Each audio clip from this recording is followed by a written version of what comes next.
46,000. That's how many illegals have been welcomed in Chicago in the last 2 years under Democratic leadership.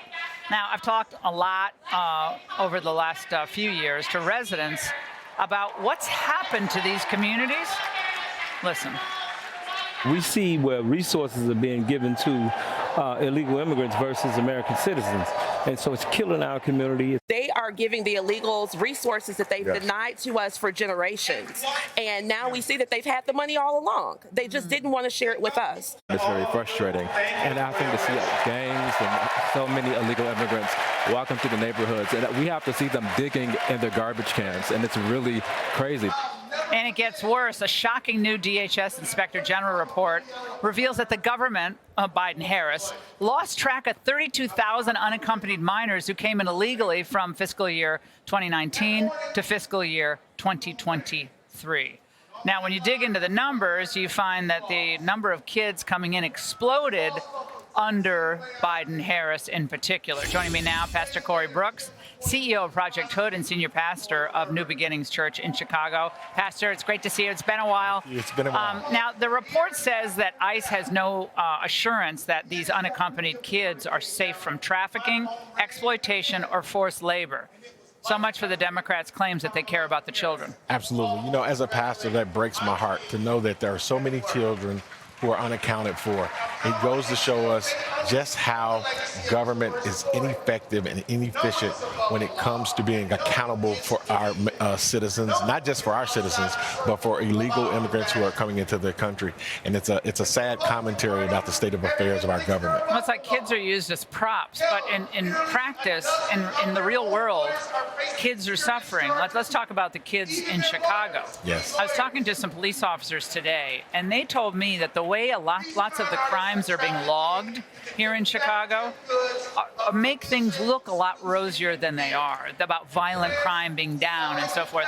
And they were basically telling me a very scary tale about the numbers of police officers and what's happening on the ground. Absolutely. In our community, there's not a day that goes by that we're not dealing with crime, that we're not dealing with issues that are impacting our community every single day.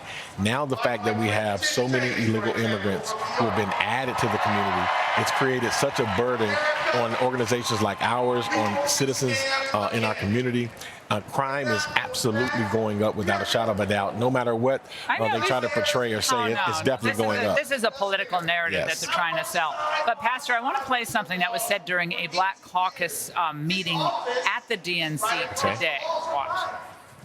Some of the things that each of you are doing to inform and educate and organize and mobilize black men, and what are some of the challenges that you think we need to all work together to overcome? Especially, we got 70 days to act right, y'all. That's right.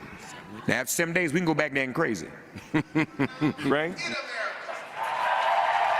So, I guess we have 70 days, and then we can be crazy. What is that? Yeah. They're victims of misinformation. Anyone who, I guess, votes for Trump is too stupid that they can't actually understand basic facts. Not a lot of facts being discussed here tonight. Absolutely. Identity politics is the order of the day.